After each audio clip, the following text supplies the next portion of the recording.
Hey everyone, how's it going today, and welcome back to another second stimulus check and second stimulus package unemployment benefits extension update. So in today's update, I want to talk about something that's a little bit more interesting, and I think it's that the great news, as most of you guys probably have already heard by now, is that the politicians do feel relatively optimistic. But with that being said, I think it is also fair to say on a personal level is that as we get closer to elections, that level of optimism is really starting to fade. And I think that as with every single day that goes by, we really start to question a lot of the politicians' words, which, by the way, my last video I did talk a little bit about this situation, but basically I talked a little bit about politics and really about how politics relates to kind of stimulus. It's a little bit more of it's like 15 minutes, but I definitely recommend it because I think it is a relatively interesting video. I think it's called like Important What to Expect, and I'll put it at the end of the thumb screen, but it just talks about how politics, how the world of politics really works and how this is sort of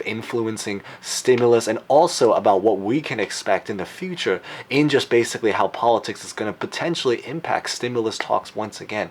But currently, basically, the news is that because we still don't have a stimulus package / stimulus check, obviously it means that something kind of had more to be desired, something that could have been better, and there was some kind of missing piece to the puzzle.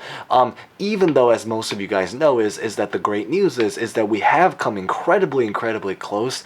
As you guys know the story, 2.2 trillion, 1.9 trillion, which, by the way, if you guys are brand new here, consider subscribing and hitting the bell for future updates on stimulus and unemployment benefits and other finance topics and updates.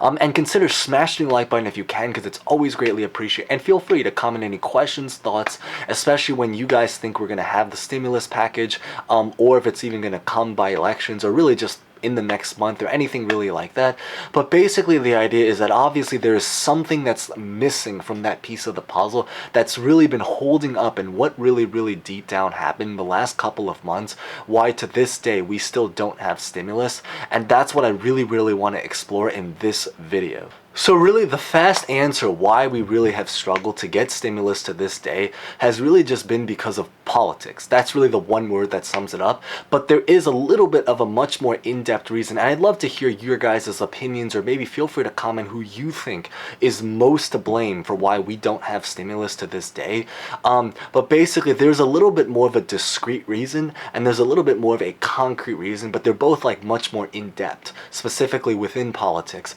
Basically, the much more discrete reason why we've struggled is that there's a lot of people on one side that have argued that it was because of Pelosi, right? And again, you guys can comment who you guys think is most to blame, because it's subjective in a way. There are a lot of people that feel like Pelosi is probably one of the biggest figures to blame, because she had very high demands, and it seems like some people maybe even speculate that deep down inside she was kind of putting the stimulus out there. And I don't think it's necessarily that she doesn't care about the people per se, but I think, and although some people do feel that way, although I feel personally that it maybe was just more because she maybe cared, but she cared even more about political agenda. That's what some people believe. Some people believe that it's because Pelosi had incredibly high demands, and maybe she did it on purpose because she felt that deep down inside, if they passed the stimulus package, especially before elections, it would help President Donald Trump look good, so now he could potentially get reelected and gain a lot of voters for that, and take credit for that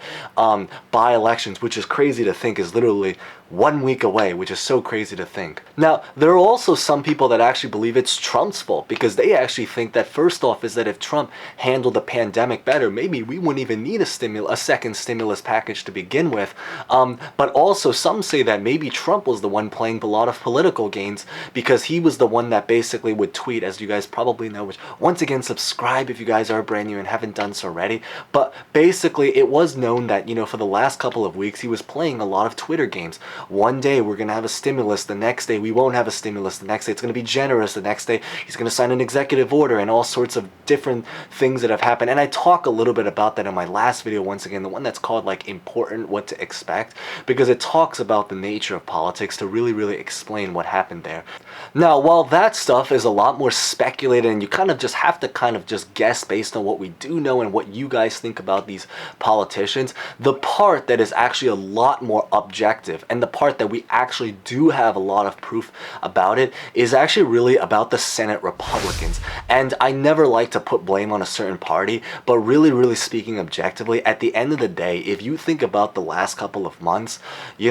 Pelosi already did have a stimulus package right there. You can maybe argue that it was too big, or there was a lot of stuff that wasn't needed there, but at the end of the day, it existed, and she did communicate optimism. Trump also communicated a lot of optimism, and he was trying to get it. So there is like a supportive side from both parties as well. But I think of every single party, as we personally know from the past, is that there are three groups that have to approve it to finally get the stimulus package signed and happening: the White House / Donald Trump, the president, the House, and then the Senate. The House has been optimistic. The White House and Trump has been optimistic. The only group that hasn't been optimistic has actually been the Senate Republicans. And I think the even harder thing is that they actually specifically stated that they actually were very much against stimulus. So this isn't even something that we have to guess. This is something that's actually right there. Even more specifically, I would even say, if I had to comment, and again, I try to speak as objectively,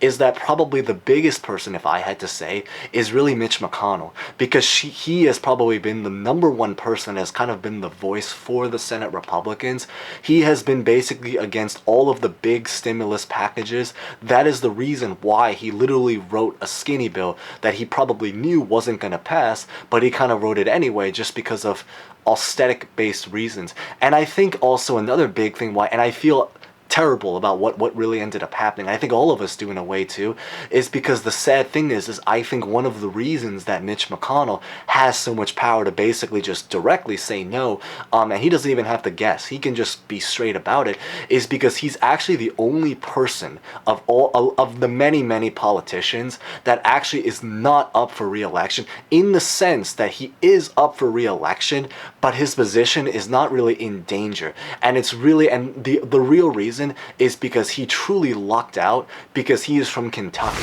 Because when you really think about it, and again, some people feel that Trump maybe only wanted to do the stimulus because he kind of just wanted to raise his chances at the election, whether he wanted to help, that's a lot more arguable. But at the end of the day, Trump's position is on the line. He still has to basically get voted in, and there's a lot of speculation. Pelosi actually is possibly trying to go for another term, so her position is on the line. The only person whose position is not fully on the line is actually Mitch McConnell. He actually is up for re-election, but the reality is I think is because he comes from Kentucky, which is such a dominantly red state, that, and I'm trying to speak as honestly as possible, I think, is that because of his position, he lucked out because he is from such a dominantly biased favored red state that he can basically do whatever he wants and there will be no punishment. And that literally has been what's been happening for the last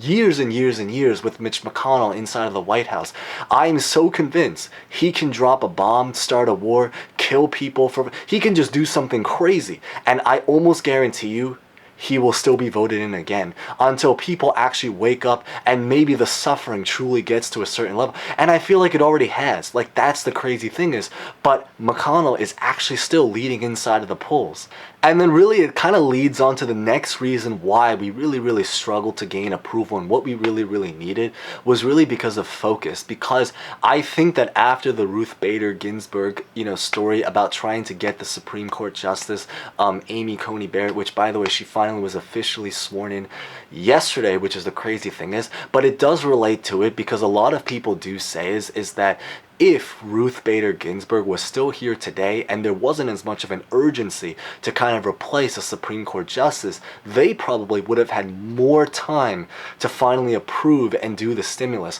What really ended up happening, and it kind of goes back to Mitch McConnell, and again, all of this stuff is what he has specifically stated, so it's not a speculation, it's specifically from what he has stated, is that I think also it was because he also felt that if we tried to turn our attention to focus on the stimulus, by the time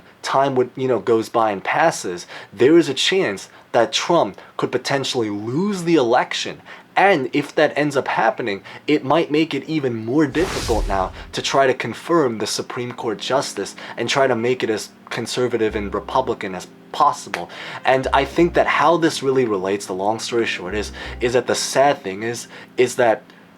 we were put in the back seat. That really is the true answer, is that basically Mitch McConnell and a lot of the Senate Republicans, they basically in the end decided that it was more important to focus on the Supreme Court justice than to try to help the people. So at the cost of millions of lives, they did all of this stuff and delayed all of the stimulus stuff just so they can confirm the Supreme Court justice, because they knew that if they didn't do it now, it was going to potentially be a thing where they might not have the chance later if Donald Trump does not win the election. So I think really the bottom line is what we really needed to finally approve and stamp the stimulus package and stimulus check is really just a lot of compromise, being able to have them kind of overlook a lot of the political differences that they really faced, focus, so that they can kind of shift their focus, away from the Supreme Court justice, even though they already confirmed her, of course. But that's what really should have happened, is that they should have changed up the focus and focused more about the people before they focused on one individual inside of the Supreme Court justice. And most of these people are the ones that are actually doing well. That's the really crazy thing. Now, in terms of what we can really do at this point, I think it's very fair to say is another thing that really needs to get fixed is really who is actually inside of the Congress system. And as kind of how I've mentioned before is that if we cannot trust our politicians, then the crazy thing is I think it's a sign that we need new people inside, and why the need to vote is even greater than ever, because this is going to determine the sake of so many different things, whether this is stimulus, law, social justice, climate, like just so many different issues and topics, economics, social, the pandemic, so many health things are basically going to be on the line. And I think is that the politics has really started to divide so many people that you actually even see people within their own party against each other. That's the crazy thing. There are Republicans that are against other Republicans right now. And when you have such a conflict, I think that it's one thing when you're, in conflict with people outside of you, but when you have conflict with your own people, that's just like another total world to basically, or another total situation to now have to deal with. But anyway, that's what I really wanted to share in today's video. Feel free to maybe comment down who you think is most to blame for the stimulus checks and stimulus package, and really any questions or thoughts at any time at all, because I always enjoy discussion. Remember to smash the like button if you haven't done so already, subscribe and hit the bell notification button. I think in the next couple of videos I'll probably explore a lot more about what to expect during the actual elections week, maybe about possible outcomes, and then maybe just really general, any kind of brand new news that comes in, anything kind of brand new that kind of comes in about stimulus checks or stimulus package, and then occasionally maybe I'll squeeze in a couple other finance topics. But thank you guys so much for watching. Stay safe, stay well, and I hope to see you guys next time. Thank you guys so much again.